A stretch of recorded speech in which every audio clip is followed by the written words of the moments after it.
সন্তান দেখাশোনার জন্য পুরুষরাও এবার মহিলাদের সমান ছুটি নিতে পারবেন। চাইল্ড কেয়ার লিভের ক্ষেত্রে পুরুষদেরও মহিলাদের সমান ছুটি দিতে সোমবার নির্দেশ দিয়েছে কলকাতা হাইকোর্ট। এক শিক্ষকের মামলায় বিচারপতি অমৃতা সিংহ এই নির্দেশ দেন। এই মামলায় বিচারপতি সিংহের পর্যবেক্ষণ, সন্তান মানুষ করার ক্ষেত্রে মায়ের পাশাপাশি বাবারও সমান দায়িত্ব রয়েছে, তাই ছুটির ক্ষেত্রে তারা কেন বঞ্চিত থাকবেন, তাদেরও সমান ছুটি পাওয়া উচিত। এই বিষয়ে 2018 সালে কেন্দ্র সরকারের একটি আইন রয়েছে বলেও মনে করিয়ে দেয় আদালত। যে সমস্ত মহিলারা সরকারি চাকরি করে তাদের সন্তান দেখাশোনার জন্য 730 দিন অর্থাৎ 2 বছর চাইল্ড লিভ কেয়ার ছুটি পেয়ে থাকেন, এর জন্য কোনো বেতন কাটা হয় না। এ রাজ্যের পুরুষদেরও ওই ছুটি 30 দিন দেওয়া হয়, তবে তার বেশি ছুটি নিলে বেতন কেটে নেওয়া হয়। এই পার্থক্যকে চ্যালেঞ্জ করে হাইকোর্টে মামলা করেছিলেন এক শিক্ষক।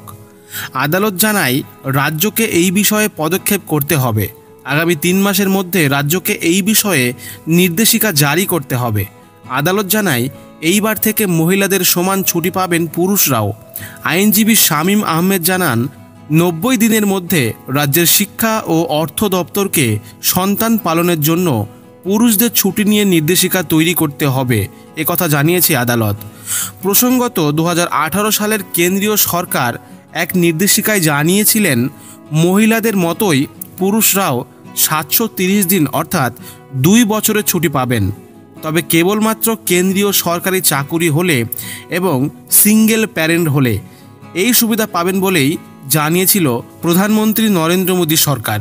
সেই সঙ্গে 2018 ওই নির্দেশিকায় জানানো হয়েছিল চাইল্ড কেয়ার লিভের 2য় বর্ষে মূল বেতনের 20% কম পাবেন ছুটির আবেদনকারীরা। 2টি সন্তানের ক্ষেত্রেই এই সুবিধা নেওয়া যাবে বলে জানানো হয়েছিল। 7ম বেতন কমিশনের সুপারিশ মেনেই এই সিদ্ধান্ত নেওয়া হয়েছিল সেই সময়। তবে কলকাতা হাইকোর্ট এবার জানিয়ে দিয়েছে মহিলাদের সমানই পুরুষরাও 730 দিনের ছুটি পাবে, সেটা রাজ্যকে যত তাড়াতাড়ি সম্ভব নির্দেশিকা তৈরি করে পাবলিশ করতে হবে এবং এই বিষয়েও ঠিক 20% বেতন পরের বছর থেকে, মানে 2 নম্বর বছরে 20% বেতন তারাও কিন্তু পাবেন না। এখন যারা সরকারি চাকরি করছেন তাদের সন্তান হলে বাবা এবং মা যেই হোক না কেন তারা 2 বছরের চাইল্ড কেয়ার লিভ পেয়ে থাকবেন। ভিডিওটি কেমন লাগলো অবশ্যই কমেন্ট করে জানাবেন এবং সঙ্গে থাকবেন। ধন্যবাদ।